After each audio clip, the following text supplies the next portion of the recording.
Ancienne journaliste de terrain puis coprésentatrice de Stade 2, Clémentine Sarlat révèle dans les colonnes de l'équipe que tout n'a pas toujours été facile pour elle sur les chaînes du service public. Les téléspectateurs de France Télévisions l'ont découverte en 2015, lorsqu'elle était chroniqueuse dans Stade 2 et journaliste sur le bord du terrain lors des matchs de rugby diffusés par le service public.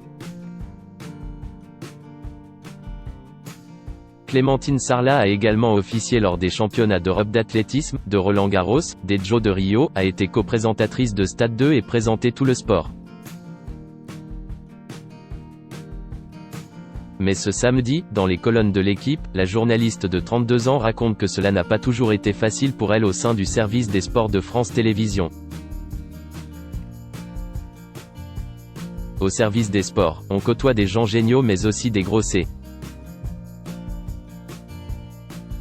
En mai 2017, avant mon congé maternité, la direction des sports m'annonce que je vais coprésenter Stade 2 avec Mathieu Lartaud. En réalité, c'était de la com. Il fallait juste annoncer une présentatrice. Lorsque je reviens en janvier 2018, on me dit, à cause des lumières et des caméras, tu ne pourras pas être à côté de Mathieu. Je n'étais plus coprésentatrice. Quand j'aille demander une augmentation, on m'a répondu, rends-toi d'abord indispensable. Mathieu l'a eu, normal. Mais pourquoi pas moi? J'allais à Stade 2 en pleurant. Pour la préparation de l'émission, personne ne me parlait. Il m'avait mise dans un bureau à part, loin des rédacteurs en chef. Je devais prendre mon ordi portable pour me rapprocher et comprendre de quoi on allait parler. Au service des sports, on côtoie des gens géniaux mais aussi des gros cons. Avec les vieux, dès que je mettais une jupe j'avais forcément le droit à une réflexion. J'ai travaillé pour TF1 pendant la dernière Coupe du Monde de rugby. Ça m'a fait bizarre, tout le monde était normal.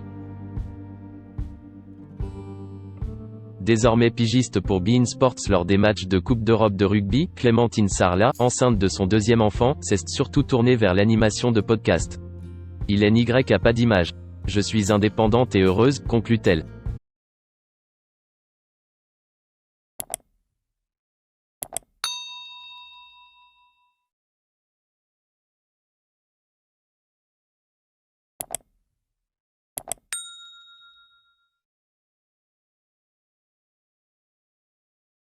Xin chào mừng quý vị và các bạn đến với kênh tin tức VTV Online của chúng tôi.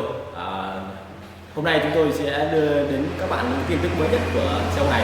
Và vì dịch Covid-19 hiện tại đang lan rất rộng trên toàn thế giới và nước ta là một trong những nước mà có những mầm dịch được hạn chế nhất. Và hôm nay VTV của chúng tôi sẽ đưa đến cho quý vị và các bạn những tin tức tuần tự và các tỉnh thành, các mầm dịch như sau. Và Yên Mô hiện tại là chưa mắc ca Covid nào 19